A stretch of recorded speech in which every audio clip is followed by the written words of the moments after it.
If the civil magistrate's power mentioned in the objection and foresaid chapters of the confession were not to be understood in and plainly restricted to this sense alone, then it behooved to be a privative power, and so evidently prejudicial to, yea, destructive of the Church's intrinsic power, which is as plainly and expressly asserted in the forecited Act 1647 as anything can be. Furthermore, the Church of Scotland, in the Reforming and Covenanting period, did not only appoint and observe her own causes and diets of fasts and thanksgivings, as the several disposures of providence required, but in like manner, by virtue of her intrinsic power, appointed, kept, and dissolved her own annual general assemblies, without the magistrate's concurrence. Witness the assemblies of 1640, 1644, 1645, 46, 47, 48, and 49,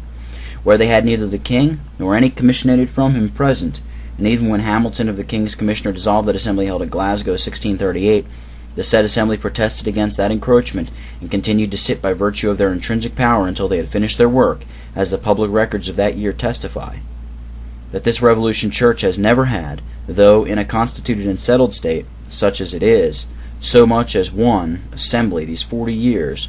but what has been called and dissolved, either by the King's proclamations or his Commissioner in his name and authority, and either will not or cannot sit 1 hour as an assembly, unless the King's Commissioner be present with them, yea, if he command them to rise in the beginning, in the beginning, middle, or end of their business. Obedience to that unlawful command is instantly and constantly given, as if they were a civil court, and is more than he may lawfully do in a civil court, which seems a plain resigning of their power to the civil magistrate, and something like a surrendering the power of the keys, etc. And it is downright opposite to the confession of faith, particularly the above-cited section and forementioned Act 1647, the practice of our reforming covenanting church, just now instructed, and the apostolic rule, Acts 15. Hence I can find naught in the objection that does or can support the practice of this church. Reason number 4. Presbyterian dissenters may have just ground of dissent from this Revolution Church because she inclines to and complies with prelacy in principle and practice. Number 1. Let it be considered that I speak of the Church complexly, not extending the assertion or charge to every or any particular member. I meddle with nothing that way. Meanwhile, I doubt not, but many ministers know and are troubled that they do know prelacy to be glowing in the breasts of many of their brethren, and cannot get it quenched. All that needs to be said for instructing the charge may mostly be brought from this church, her public records and actings. Only as introductory let it be remembered that in a sort of penitential address aforementioned, the ministers who took upon them to send it to the king were pleased liberally to promise that in case the king would call a general assembly, they would not fail to fall upon such measures with respect to the episcopal clergy, and receiving them into ministerial communion as they expected would be satisfying unto him. In consequence hereunto the Estates of Parliament had by an act recommended to the Church such of the prelatical clergy as might regularly apply unto them, and that they should be received into the communion of the Church, providing that nothing scandalous were made out against them within the space of 30 years after their applying. The king did also recommend the matter to their special care. Number 2. The Assembly 1690, Session 6th, unprinted Acts, consisting of the diverse sorts of compliers mentioned in the first reason of dissent, declared they would depose no episcopal incumbent, notwithstanding of their notor malignancy and disaffection to the covenanted Reformation, simply for their judgment anent the government of the Church, which is so far a proof of the assertion. How repugnant this prelatical principle and practice is to the Word of God, to our covenants, and to the acts of assemblies in reforming times, condemning and abolishing prelacy, name and thing, as having no foundation or warrant in the Word of God, is obvious to every body that will impartially consider the same. Number 3. When King William sent several letters to the Assembly and Commission, desiring and directing them to receive the curates into ministerial communion, one of which letters I find dated the 13th of February, 1690, and another June 15, 1691. And here a footnote. The former letter to the Commissioners of the General Assembly thus, quote, Whereas there hath been humble application made to us by several ministers for themselves and others who lately served under episcopacy, we have thought good to signify our pleasure to you, that you make no distinction of men otherwise well qualified for the ministry, who are willing to join with you in the acknowledgment of and submission to the government of the church and state, as it is by law now established, though they have formerly conformed to the law introducing episcopacy, and that ye give them no vexation or disturbance for that cause or upon that head. We will expect that you will avoid all occasions of divisions and resentments, and cordially unite with those that will agree with you in the doctrine of the Protestant religion, and it is our pleasure that until we give our further directions, you proceed to no more process or any other business, and dispose yourselves for healing and reconciling differences, etc." Unquote. In the latter, W. Rex says, quote, "By the letter presented to us from you by Mr. John Law and Mr. David Blair, ministers, your two commissioners, we do perceive you sufficiently understand our intentions contained in our letter directed to you from the Hague, and we are well pleased with what you write, both as to your unanimous inclination to redress those who may be lest, and to unite with such of the clergy who have served under episcopacy, that you are sufficiently instructed by the General Assembly to receive them, from all which we do expect a speedy and happy success, and that ye will be so frank and charitable in that matter, that we cannot doubt but that there shall be so great a progress made in this union betwixt you before our return to Britain, that we shall find no cause to continue that stop, which at present we see necessary, and that neither you nor any commission or church meeting do meddle in any process or business that may concern the purging out of the episcopal ministers." Unquote. To which answers were returned by the Assembly and Commission, acquainting him what progress they had made in that work, and promising further diligence in the same. All which appear evident from the records of the Assembly and Commission during the reigns of King William and Anne, the more speedily to effectuate and consummate this union betwixt the Church and the Episcopal clergy, the ministers having sworn and subscribed the oath of allegiance and assurance 1693 in place of our covenants, as ministers of the gospel, new ministerial qualifications indeed. The Assembly 1694 Act 14th framed a formula, and here a footnote. "I do sincerely own and declare the above confession of faith, approved by former General Assemblies of this Church and ratified by law in the year 1690, to be the confession of my faith, and that I own the doctrine therein contained to be the true doctrine which I will constantly adhere to, as likewise that I own and acknowledge Presbyterian Church government of this Church, now settled by law, by Kirk Sessions, Presbyteries, Provincial Synods, and General Assemblies, to be the only government of this Church, and that I will submit thereto, concur therewith, and never endeavor, directly or indirectly, the prejudice of subversion thereof, and that I shall observe uniformity of worship, and of the administration of all public ordinances within this Church, as the same are at present performed and allowed. For receiving in the curates, in which act, instead of declaring the oaths and subscriptions enacted by the prelates of these curates upon their admission to the ministry betwixt the year 1662 and 1690 to be unlawful and no way binding, according to the laudable example of the Reforming Church, Assembly 1638, Session 13, Act against the unlawful oaths of entrance,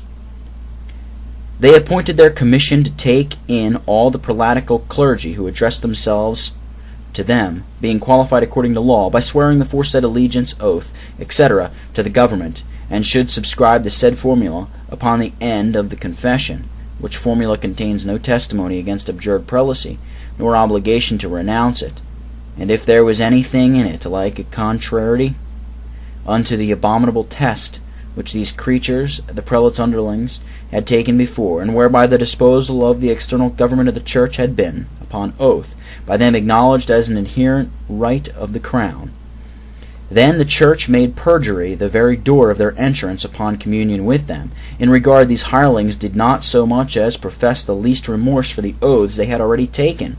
A willingness to swear or promise contradictions was rather an evidence of consciences utterly debauched, and that even moral ingenuity and honesty would demand a restraining, instead of encouraging such forwardness. And even the curates themselves did not desire nor pretend to be taken in as penitents, in which event their desires might justly challenge an impartial consideration, but were recommended by the state as a distinct body only qualified, or such as would qualify themselves by law. Neither did any of themselves appear at the assembly, or give, one way or another, the least insinuation of their being sensible of their grievous defections and enormities, and the wicked courses wherein they had formerly lived in conformity to abjured prelacy. No, the Parliament had laid down and recommended to the Assembly a method for comprehending them, which might consist with a burying all these scandalous and enormous evils in perpetual oblivion, and could well agree to, and stand with their adhering to the wicked principles which they had all maintained, and upon which they were at first founded, and the curates thought it their wisdom to leave the matter entirely to that issue, without appearing in their own cause, as they had done at the former assembly, and accordingly vis and modus, by right or wrong, they got in by the door of the oaths to the government and formula, etc., not by the door of the covenants and covenanted reformation. Never one curate was required to take, swear, subscribe, or give their adherence unto these things in subscribing the formula, more than it had been made by an assembly of the old 14 prelates. Number 4. When a number of these corrupt curates and ruling elders, who had gone the greatest lengths of compliance, yea, and persecution in former times, had got into the Revolution Church, as they scrupled not to go into all court measures, and were caressed and honored for the same, so their former compliances were so far from standing in the way of advancement, that they greatly recommended them, though divers of them stood not to avow and declare openly time after time that they were as ready to turn in case of change as ever. And having thus mounted the saddle, they failed not to ride to and attend general assemblies, being ordinarily chosen as commissioners and ruling elders. And when there, they still made way for helping and more of their episcopal brethren into the church, to infect the same, insomuch that the General Assembly, upwards of 20 times successively, instructed their commissions and other church judicators still to receive in more and more of these prelatic curates into ministerial communion upon their taking the illimited oaths, etc., as above, as the printed acts of the Assembly from 1694 to 1716 inclusive do plainly prove, besides what of the curates the Assembly took in themselves. This is so much the more observable, shameful, and lamentable that a great many of the foresaid assemblies, who thus instructed and authorized inferior judicatories to deal gently with, and receive the foresaid malignant clergy, did at the same time instruct and command these same inferior courts to prosecute and persecute honest ministers, after mentioned, reason fifth, for their faithful appearances against such and other corruptions, and in favors of truth and duty. Number 5. King William, in his letter to the Assembly, 1698, declares that they knew it was his inclination, and he publicly recommended to that Assembly to take more of the episcopal ministers into their church communion, and in compliance herewith the Assembly made answer and declared they were standing ready to receive in the said curates upon the terms foresaid, and promised to recommend the same to inferior judicators, all which they carefully performed both in that and the subsequent Assembly, as is to be seen at more length in their instructions to their commission, Act 13, 1698, and Act 15, 1699. Also the commission, in their address to the Queen, recorded in the 10th Act of Assembly 1712, plainly and above board declared that since the Revolution there had been taken in the continued hundreds of these episcopal brethren upon the easiest terms. And here a footnote. But that your Majesty may be further satisfied of the injustice of these calumnies, wherewith we are reproached, for excessive rigor, we cannot but lay before your Majesty this pregnant instance of our moderation, that since our late happy establishment there hath been taken in and continued hundreds of dissenting ministers, by which they mean curates, upon the easiest terms. Number 6. Although prelacy hath been ever the bane of the Christian Church, and the miserable inlet to all the woe, usurpation, and oppression our Church hath grappled with and groaned under since our Reformation, yet after some of these prelates' underlings had been deposed by their respective synods for preaching downright Arminianism, they were reponed by the ensuing commission anon 1703, instance Mr. Skinner in Bothkenner, Mr. Graham in Dunfermline, Mr. Foreman in Haddington, which commission did repone them back to their respective parishes where formerly they served, not as ministers embracing Revolution principles, but as episcopal curates to their parishes, in the same relation they had received from the diocesan bishops, which seems to be both a plain homologation of their former relation to the said parishes by virtue of the bishop's collation and ordination, and, after a sort, a creating curates de novo.